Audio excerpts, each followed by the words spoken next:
त्या उपक्रमांमध्ये तुम्हाला सामावून घेणं आणि एवढंच नाही तर तुमची जी काही जीवनशैली आहे ती जीवनशैली ज्याला अकॅडमिक बनवणं, शैक्षणिक पद्धतीने ती बनवणं, या सगळ्या जबाबदाऱ्या आम्ही पार पाडतो आहोत. या अनुषंगाने महाविद्यालयामध्ये पुन्हा एकदा मी तुम्हा सर्वांचं खूप स्वागत करतो. तुम्ही सर्व जर ॲक्टिव्ह राहिलात तर महाविद्यालयाचाही विकास होतो आणि तुमचा वैयक्तिक विकासही होतो. म्हणजे आता खरं तर विषय वेगळा आहे, परंतु 2 वाक्यांमध्ये मी तुम्हाला सांगेन की जेव्हा एखादा महाविद्यालयाचा एखादा विद्यार्थी अकॅडमिकदृष्ट्या खूप स्ट्रॉंग बनतो, बलवान बनतो आणि समाजामध्ये काही एक चांगलं मोठं नाव कमवतो, नाव मिळवतो, त्यामुळे जसं तुमचं नाव मोठं होतं तसं महाविद्यालयाचं सुद्धा ते होत असतात. त्यामुळे तुमच्याकडनं मी अतिशय चांगल्या गोष्टींसाठीची अपेक्षा या प्रसंगी व्यक्त करतो. आजचा जो दिवस आहे तो म्हणजे आपण जगाची सरांनी प्रास्ताविकामध्ये सांगितलं की 1987 मध्ये जेव्हा 5 अब्ज मुलगं जन्माला आलं त्यावेळेस या प्रश्नाविषयीची जाणीव जगाला झाली आणि 1989 पासून म्हणजे 11 जुलै 1989 पासून आपण हा जागतिक लोकसंख्या दिवस संपूर्ण जगभरामध्ये साजरा करतो आहोत. आता बघा की आज भारताची लोकसंख्या घेतली आणि अमेरिकेची घेतली तर भूभाग म्हणजे एकूण जे क्षेत्र आहे ते अमेरिकेचं विशाल क्षेत्र असतानाही आपल्या फक्त 30% लोकसंख्या तिथं आहे.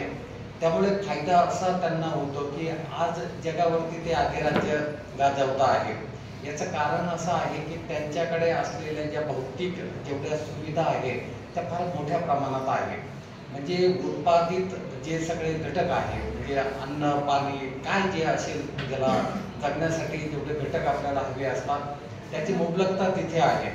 मी यूट्यूबवरती जेव्हा तिथल्या घरांचं सर्च करतो, तिथल्या रस्त्यांचे सर्च करतो किंवा तिथले माणसांचं जीवनमान कसं आहे, जगणं कसं आहे, त्यावेळेस मला प्रश्न पडतो की आपल्या भारतासाठी या सगळ्या गोष्टी उभ्या करायच्या असतील तर आपल्याला लोकसंख्या नियंत्रित करणं किंवा नियंत्रणात आणणं हे खूप गरजेचं आहे. म्हणजे आता 140 कोटीचा देश जेव्हा कार्यरत राहतो तेव्हा आपल्याला अनेक प्रश्नांना सामोरं जावं लागतं आहे.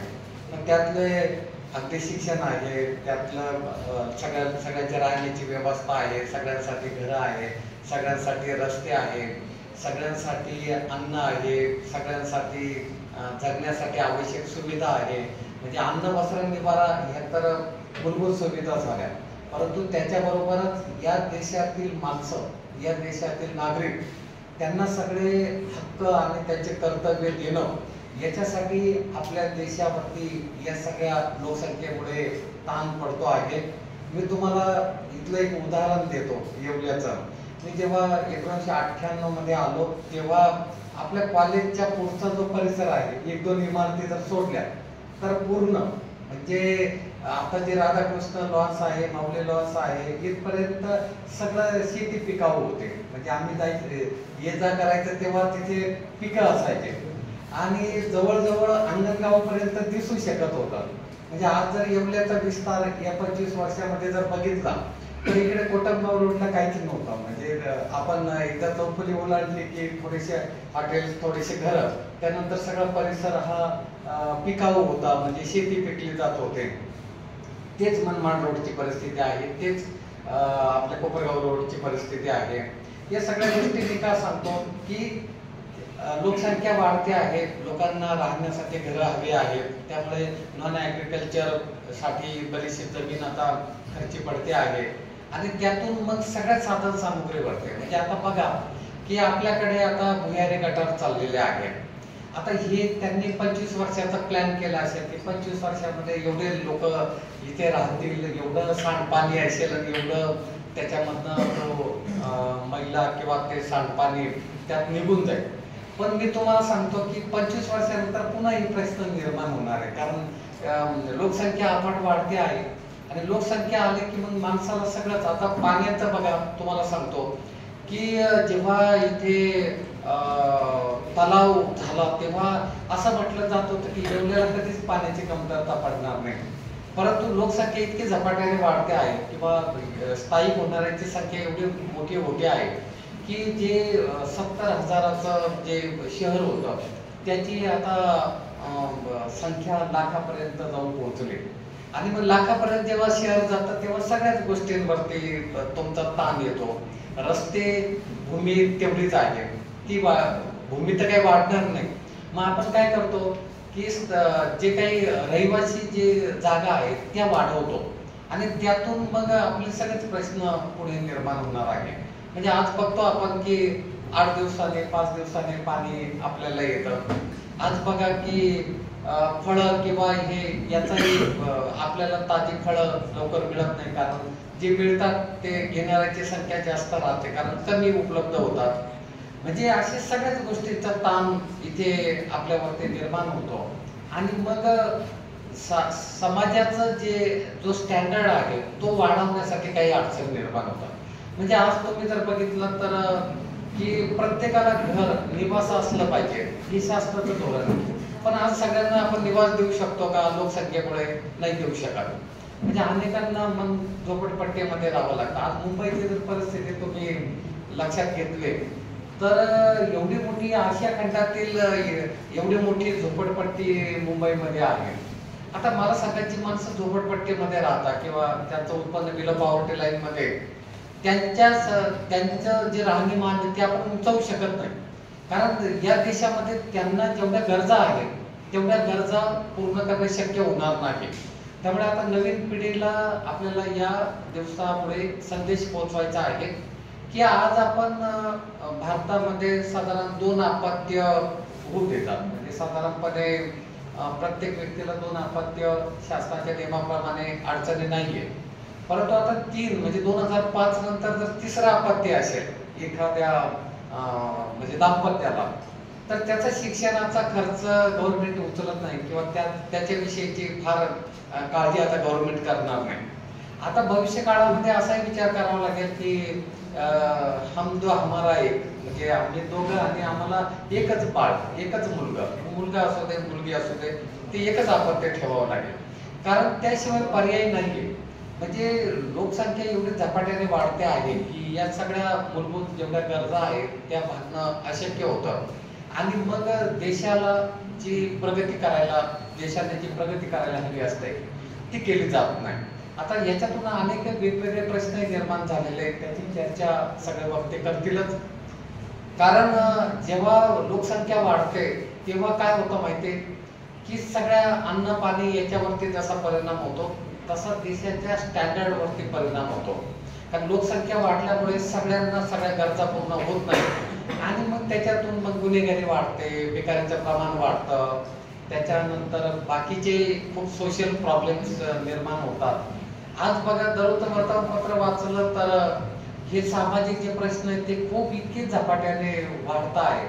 म्हणजे दररोज वर्तमानपत्र वाचल्यानंतर म्हणजे आपण विचार करतो की देश चालवणं ही किती अवघड गोष्ट असते. म्हणजे इथे प्रत्येक माणसाला जेव्हा सांभाळायचंय तेव्हा देश चालवताना राज्यकर्ते म्हणा किंवा शासन म्हणा, या शासनावरती सुद्धा किती प्रेशर आहे. कारण प्रत्येकाला त्याचे हक्क कर्तव्य द्यायचे, त्याला सुविधा द्यायच्या, त्याला रस्ते द्यायचे, त्याला घर द्यायचे, त्याला जगण्यासाठी रोजगार मिळवून द्यायचा, ही सगळी तारेवरची कसरत आपल्या देशाची होते आहे. त्यामुळे आजच्या दिवशी आपण सगळेजण एक अतिशय सकारात्मक विचार असा करूया की आपल्या देशाची लोकसंख्या कमी होण्यासाठी किंवा ती स्थिर राहण्यासाठी आपण समाजामध्ये प्रबोधन करूया. तुमच्या गावामध्ये, तुमच्या शेजारी बाजारी आपण हे असे चांगले विचार पोहोचूया, अशा प्रकारचा संकल्प करूया. धन्यवाद.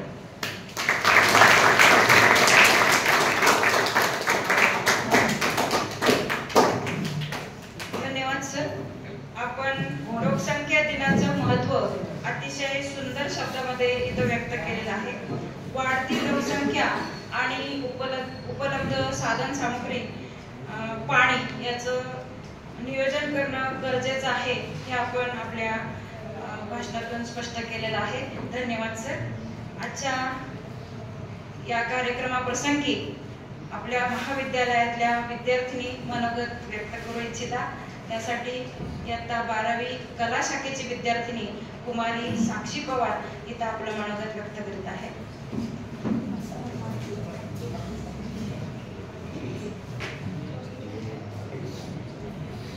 नमस्कार. महात्मा गांधी विद्या मंदिर, नाशिक संचलित कला व वाणिज्य कनिष्ठ महाविद्यालय येवला. मी इयत्ता 12वी आर्ट्सची विद्यार्थिनी साक्षी मनोज पवार. जागतिक लोकसंख्या दिनानिमित्त काही माहिती सांगणार आहे, ते तुम्ही शांत चित्ताने ऐकावे अशी माझी नम्र विनंती. तर वाढत्या लोकसंख्येविषयी लोकांना जागरूक करण्यासाठी जागतिक लोकसंख्या दिन दरवर्षी 11 जुलै रोजी 11 जुलै रोजी साजरा केला जातो. हा दिवस साजरा करण्याचा मुख्य उद्देश असा आहे की जगातील प्रत्येक व्यक्तीने वाढत्या लोकसंख्येकडे लक्ष दिले पाहिजे आणि लोकसंख्या थांबविण्यात आपली भूमिका निभावली पाहिजे.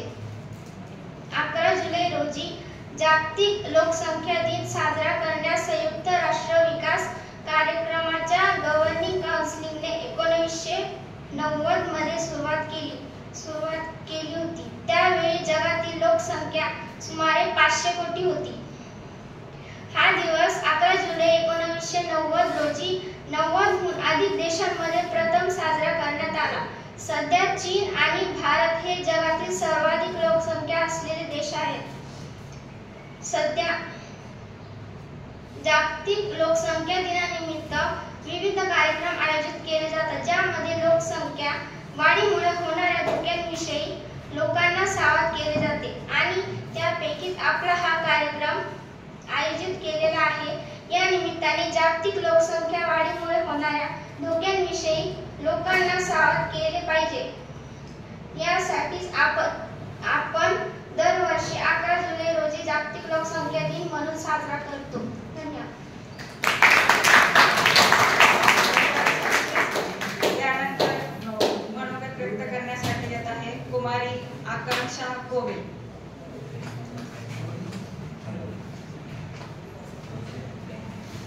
नमस्कार. महात्मा गांधी विद्या मंदिर, नाशिक संचलित कला व वाणिज्य कनिष्ठ महाविद्यालय येवला. मी आकांक्षा शिवाजी गोवे. आज 11 जुलै 2025 रोजी जागतिक लोकसंख्या दिन या निमित्ताने आपण जमलेलो आहोत. मित्रांनो, मानव पर्यावरण यांच्यातील आंतरक्रियेचा अभ्यास भूगोलात केला जातो. मानवी भूगोलाच्या विविध शाखेपैकी लोकसंख्या भूगोल ही महत्त्वाची शाखा आहे. मानवी भूगोल म्हणजे अस्थिर व कृतिशील मानव यांच्यातील बदलत्या संबंधाचा अभ्यास होय. लोकसंख्या भूगोल लोकसंख्या या सगळ्यात महत्त्वाच्या घटकात अभ्यास करणारी शाखा म्हणून महत्त्वपूर्ण स्थान असून या शाखेत लोकसंख्येचे वितरण, लोकसंख्येची घनता, लोकसंख्येची वाढ, रचना, लोकसंख्येचे स्थलांतर, लोकसंख्येची गुणवत्ता अशा अनेक घटकांना व त्या घटकांवर पर्यावरणाचा होणारा परिणाम या सखोल अभ्यास लोकसंख्या भूगोलात केला जातो. प्रदेशातील नैसर्गिक साधनसंपत्ती हाताळण्यासाठी प्रत्येक देशाजवळ पुरेसे व कुशल मनुष्यबळ आवश्यक आहे. राष्ट्राच्या आर्थिक उत्पादनाबरोबर त्या राष्ट्राचे सार्वभौम संरक्षण व राष्ट्रीयदृष्ट्या राष्ट्राचा विकास घडवून आणण्यासाठी लोकसंख्येला महत्त्वाचे स्थान दिले आहे. त्यामुळे लोकसंख्या देशाची साधनसंपत्ती म्हणून ओळखले जाते.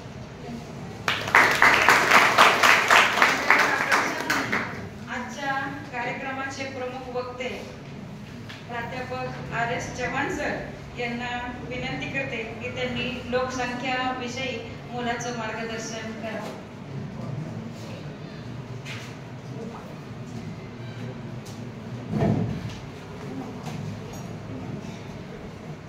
महात्मा गांधी विद्या मंदिर, संचलित कला व वाणिज्य महाविद्यालय येवला या ठिकाणी आज आपण जागतिक लोकसंख्या दिनानिमित्ताने दिन साजरा करीत आहोत. या कार्यक्रमाचे अध्यक्ष डॉक्टर भाऊसाहेब गमे सर, उपप्राचार्य ठाकरे सर, भूगोल विभागाचे प्रमुख बेहरकर सर, ज्यांनी अतिशय चांगलं सूत्रसंचालन केलं असे राजवळ मॅडम, परीक्षा विभाग प्रमुख धनगर सर, सर्व प्राध्यापक, प्राध्यापिका आणि विद्यार्थी मित्रांनो, आज आपण या जागतिक लोकसंख्या दिनानिमित्ताने मी 2 शब्द बोलणार आहे. आपण बऱ्याचशा वेळेस बघतोय की लोकसंख्या ही आज 700 कोटीच्या पुढे गेलेली आहे असं आपल्याला ऐकून आहे. पण ही वाढ सरासरी कशी झाली असा जर आपण विचार केला तर हा खूप मोठा कालखंड आहे आणि हा कालखंड जसा जसा आपण बघित गेलो तसं तसं तो वाढत गेलेला दिसून येतोय. मग हे लोकसंख्या वाढीचं मुख्य कारण काय आहे असा जर आपण विचार केला तर यामध्ये WHO च्या सांगण्याप्रमाणे जन्मदर आणि मृत्यूदर यांचं जे प्रमाण आहे या प्रमाणामध्ये आज मोठे बदल झालेले आहेत. जन्मदर हा आजचा जर आपण बघितला तर हा जन्मदर पूर्वीपेक्षा खूप कमी आहे. पण मृत्यूदर जर आपण बघितला तर मृत्यूदर हा सुद्धा आज मोठ्या प्रमाणात कमी झालेला आहे. कारण आज आपण बघतोय, कदाचित तुम्हाला माहिती असेल, तुमचे आई वडील विचारात घ्या, आई वडिलांचे भाऊ बहीण किती होते असा जर आपण प्रश्न केला तर मी माझं सांगतोय, मी आणि माझे 4 भाऊ 1 बहीण असे आम्ही 6 भावंड होतो. पण आज जर आपण असा विचार केला तर हम दो हमारे दो या संकल्पनेप्रमाणे अलीकडच्या काळामध्ये तर हे खूप बदल झालेला आहे. हम दो हमारे दो हा संपलेला आहे. हम दो हमारा वन पण आता अलीकडे संपत चाललेला आहे. आज बरेचसे पुणे, मुंबई सारख्या ठिकाणी जर आपण विचार केला तर रिलेशनशिप मध्येच राहण्याचा प्रयत्न करत आहेत. येणाऱ्या मुलाला काय भवितव्य द्यायचं? कारण आजची परिस्थिती अशी बघतोय आपण, या परिस्थितीमध्ये वावरत असताना एकीकडे लोकसंख्या वाढते, गरजा वाढतायत, प्रत्येकाला वाटतंय मला बंगला पाहिजे, मला गाडी पाहिजे, माझ्याकडे सगळ्या सोयी पाहिजे. साधनं उपलब्ध होत नाही, बेरोजगारीचं प्रमाण त्यामुळे वाढतंय, महागाईचं प्रमाण वाढतंय आणि या सगळ्यांचा विचार करत असताना आपल्याला साहजिकच आज या लोकसंख्या दिन साजरी करण्याची गरज निर्माण झालेली आहे. यामधून थोडस मी परत मागे जातोय. साधारणतः मला सांगायला नक्कीच वाटतंय की आपल्याला इसवी सन पूर्वचा थोडासा आपण विचार करू. इसवी सन पूर्वाचा जर विचार केला तर इसवी सन पूर्व 10,000 मध्ये साधारणतः या जगाची लोकसंख्या 50 लाखाच्या घरामध्ये होती. म्हणजे आपण एवढा विचार केल्यानंतर पुढे आपण इसवी सन पूर्व 500 कडे जर आलो तर ही लोकसंख्या साधारणतः 1 कोटीच्या कमीच होती आणि इसवी सन मध्ये साधारणतः इसवी सन 1 पासून जर आपण विचार केला तर जगाची लोकसंख्या ही 20 कोटी झालेली दिसते. मग साधारणतः हा कालावधी खूप मोठा आहे आणि या कालावधीमध्ये साधारणतः ही लोकसंख्या असली तरीही यामध्ये मृत्यूदर हा मोठ्या प्रमाणावर होता आणि त्यामुळे या ठिकाणी जगाची लोकसंख्या कदाचित जन्मदर आणि मृत्यूदर याचं प्रमाण जमीन आसमानचं होतं आणि म्हणून कदाचित ही लोकसंख्या चं प्रमाण हे कमी वाढलेलं दिसतंय. यानंतर 13व्या-14व्या शतकामध्ये जगाची लोकसंख्या जवळपास 40 कोटी झालेली दिसते. म्हणजे तसं बघायला गेलं तर इसवी सन 1 ते इसवी सन 1300 म्हणजे सरासरी 1300 वर्षांनी जगाची लोकसंख्या फक्त 20 कोटी वाढलेली दिसते.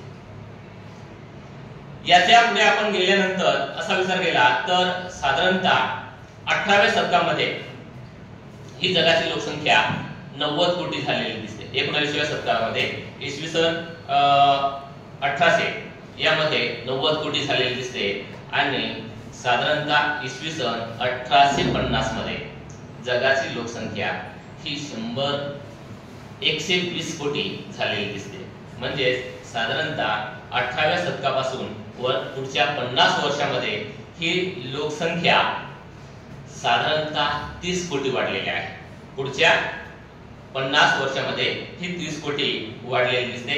19व्या शतकामध्ये 160 कोटी झाली आणि खरी सुरुवात या 20व्या शतकाच्या सुरुवातीला याचा एक मोठा धडका असं म्हणावं लागेल किंवा जगाच्या लोकसंख्येमध्ये वाढ ही मोठ्या प्रमाणात व्हायला लागलेली दिसून येते. याचं आपल्याला साधारणतः इसवी सन 1900 160 कोटी आहे. तेच इसवी सन 1920 मध्ये 181 कोटी झालेले दिसून येते. म्हणजे साधारणतः 20 वर्षामध्ये 21 कोटी वाढलेले दिसून येते. 1930 मध्ये 202 कोटी झालेली दिसून येते. 1940 मध्ये 225 कोटी झालेली दिसते. 1950 मध्ये 252 कोटी झालेली दिसते. 1970 मध्ये 370 कोटी झालेली दिसते. 1980 मध्ये 440 कोटी झालेली दिसते. 1990 मध्ये 528 कोटी झालेली दिसते. म्हणजे हा लोकसंख्येच्या वाढीमध्ये या 20व्या शतकामध्ये सुरुवात झाली आणि यानंतर 21व्या शतकामध्ये याचा प्रचंड उद्रेक हा झालेला दिसतोय. कारण आपण 1990 नंतर जागतिक लोकसंख्या दिन साजरा करण्यासाठी आपल्याला जवळपास त्यावेळेस 11 जुलै 1990 मध्ये जगातील 90 देशांनी एकत्र येऊन जागतिक लोकसंख्या दिन साजरा करण्यासाठी प्रयत्न केला. यानंतर आपण 2000 साली जगाची लोकसंख्या ही 616 कोटी होती. त्याच वेळेस आपण भारताचा विचार केला तर भारताचा लोकसंख्या ही साधारणतः 131 कोटीच्या घरामध्ये 100 कोटीच्या घरामध्ये ही लोकसंख्या असलेली दिसून येते. म्हणजे एकीकडे जगाची लोकसंख्या ही 600 कोटी प्लस झालेली होती. त्यावेळेस भारताची लोकसंख्या ही 100 कोटीच्या घरामध्ये होती. तिथे हा तफावत आहे. म्हणजे जगाचा जवळपास 1/7 भाग बघितला तर एवढी लोकसंख्या या भारताची असलेली दिसून येते. आज आपल्याला जवळपास सांगायचं झालं तर 6 फेब्रुवारी 2016 मध्ये जगाची लोकसंख्या ही 740 कोटी झालेली दिसून येते. 24 एप्रिल 2017 मध्ये जगाची लोकसंख्या ही 750 कोटी झालेली दिसून येते. 2019 मध्ये जगाची लोकसंख्या ही 770 कोटी झालेली दिसून येते. 15 नोव्हेंबर 2022 रोजी जगाची लोकसंख्या 800 कोटी झालेली दिसून येते आणि आज जवळपास 820 कोटी जगाची लोकसंख्या असेल. किती भयंकर ही वाढ झपाट्याने होताना दिसून येते. आज आपण याचं गांभीर्याने विचार केला पाहिजे. मला विशेष सांगूसे वाटतं की गांभीर्याने विचार केला पाहिजे.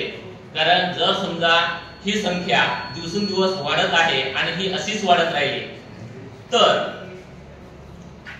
सरासरी ही संख्या 2030 मध्ये 850 कोटीच्या पुढे जाण्याचा संकेत दिलेला आहे. आणि साधारणतः 2100 मध्ये आपण म्हणजे अजून तसं बघायला गेलं तर 75 वर्षांनी जगाची लोकसंख्या 11 कोटीच्या घरामध्ये जाण्याची संख्या आहे. म्हणजे साधारणतः वर्ल्ड डेव्हलपमेंट रिपोर्ट असं म्हणतोय की ही संख्या अशीच वाढत राहिली तर लवकरच म्हणजे येत्या 75 वर्षामध्ये 1100 कोटीच्या पुढे जाण्याची ही संख्या आहे. आणि यावरून मला विशेष सांगायचं वाटतंय की यामध्ये आपल्याला ही जगाची लोकसंख्या बघितली.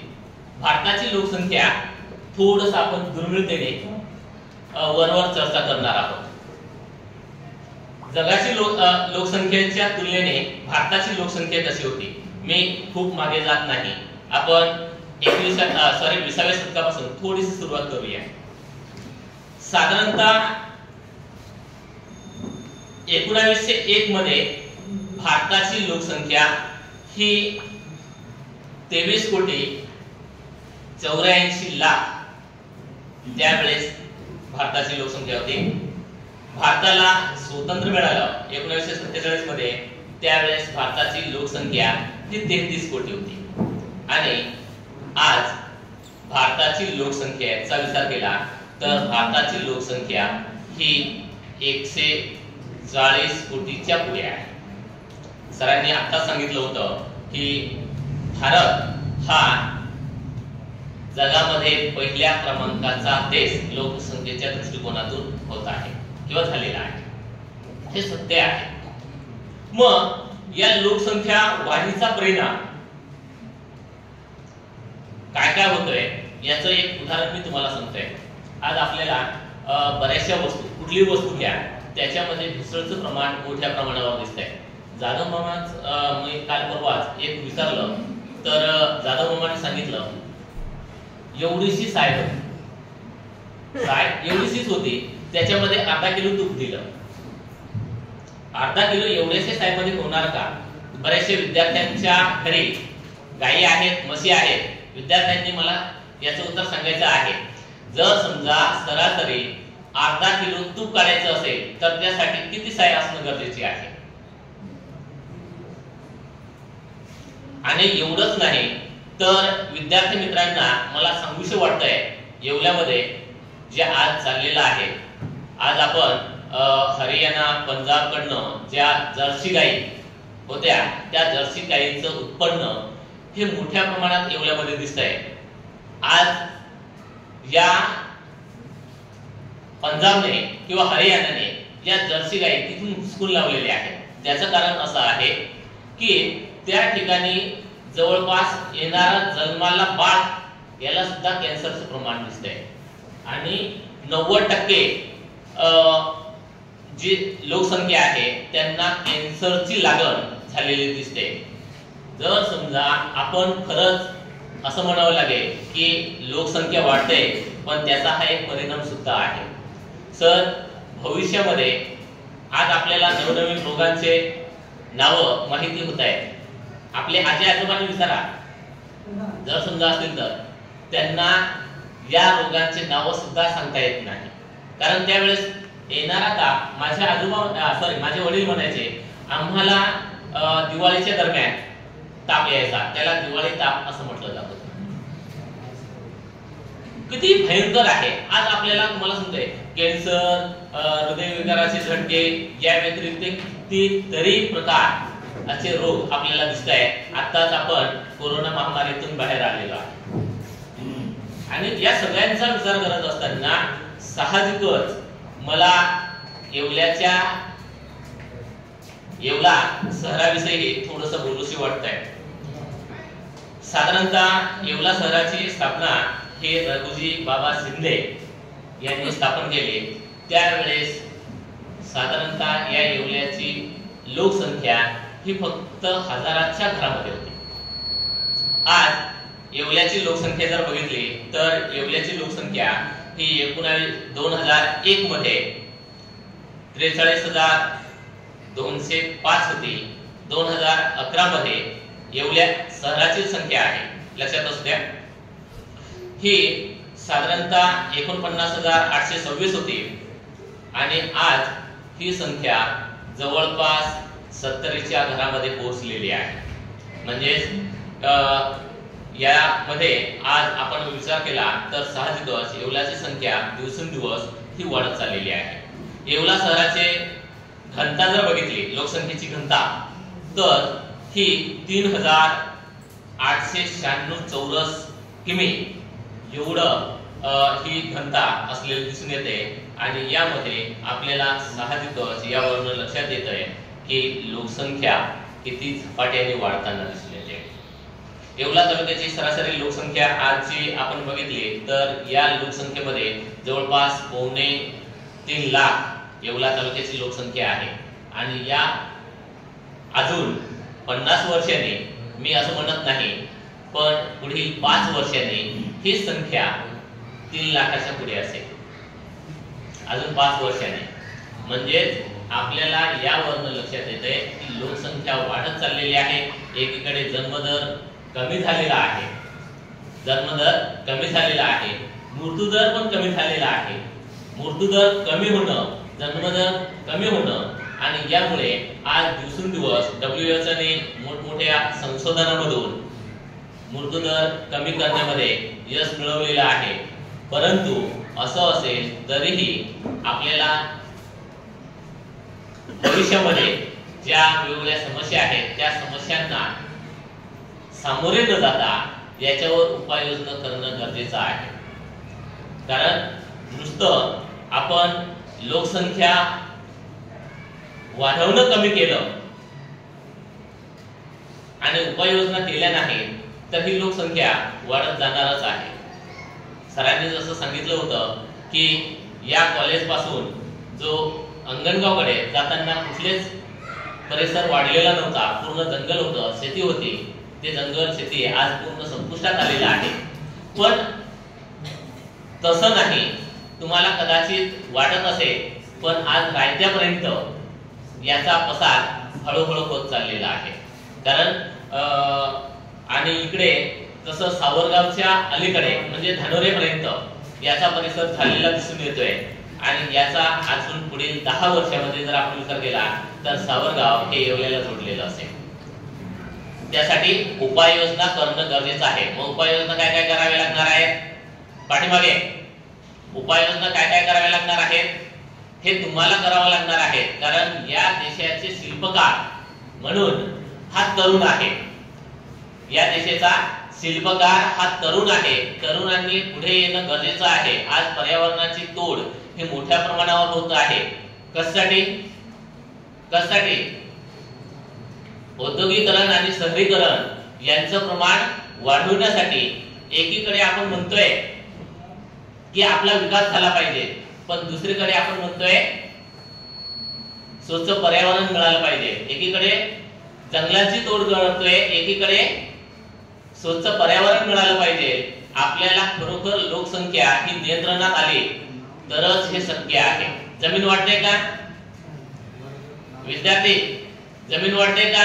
नाही, लोकसंख्या वाढते आणि यासाठी आपल्याला नक्कीच हा प्रयत्न करणं गरजेचं आहे. लोकसंख्या नियंत्रण निर्माण करणं गरजेचं आहे असंच मला यामधून सांगावं लागेल. आणि यासाठी उपाययोजना करत असताना लोकसंख्या नियंत्रण, ज्या भेसळ वस्तू आहेत यापासून आपल्याला शुद्ध वस्तू कसे मिळतील यासाठी प्रयत्न करणं, यामधूनच आरोग्य हे चांगलं असेल.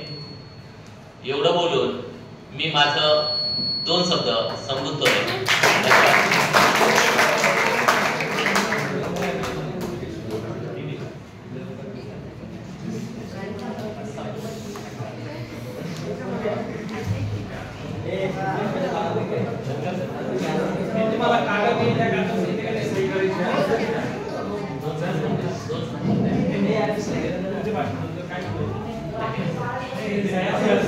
धन्यवाद सर. आपण लोकसंख्या मुलांमध्ये कोणाला बोलायचंय? पाठीमागे प्रणव बोलणार आहे का?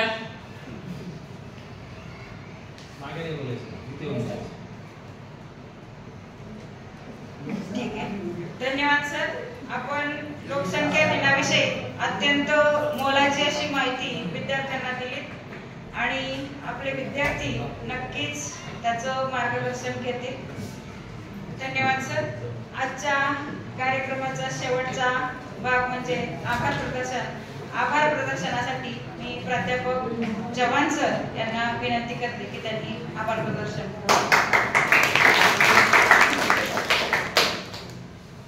धन्यवाद मॅडम. आज आपण जागतिक लोकसंख्या दिन तसं आमच्या वाणीतून ऐकलं आहे. प्रथमतः आजचा आपला कार्यक्रमाचा शेवटचा टप्पा म्हणजे आभार प्रदर्शन. सर्वप्रथम मी आपले कार्यक्रमाचे अध्यक्ष प्राचार्य डॉक्टर भाऊसाहेब गुमे सर यांचे आभार मानतो. त्यानंतर प्राचार्य रवींद्र ठाके सर यांचे आभार मानतो. त्यानंतर आजचे आपले प्रमुख वक्ते प्राध्यापक रामदेव चव्हाण सर यांचे आभार मानतो. त्याच्यानंतर शांत सूत्र संचालन त्यांनी केलं प्राध्यापिका राजा मॅडम यांचे मी आभार मानतो. त्याच्यानंतर भूगोल विभाग प्रमुख प्राध्यापक बेरकर सर यांचे मी आभार मानतो. त्यानंतर वरिष्ठ विभागाचे प्राध्यापक धनगर सर यांचे आभार मानतो. प्राध्यापिका रौनी मॅडम यांचे आभार मानतो. त्यानंतर नाईक सर यांचे मी आभार मानतो आणि करंजकर सर यांचे मी आभार मानतो. आणि त्यानंतर या कार्यक्रमासाठी उपस्थित सर्व विद्यार्थी व शिक्षक कर्मचारी यांचे आभार मानतो आणि अध्यक्षांच्या वतीने हा कार्यक्रम संपला असे मी जाहीर करतो.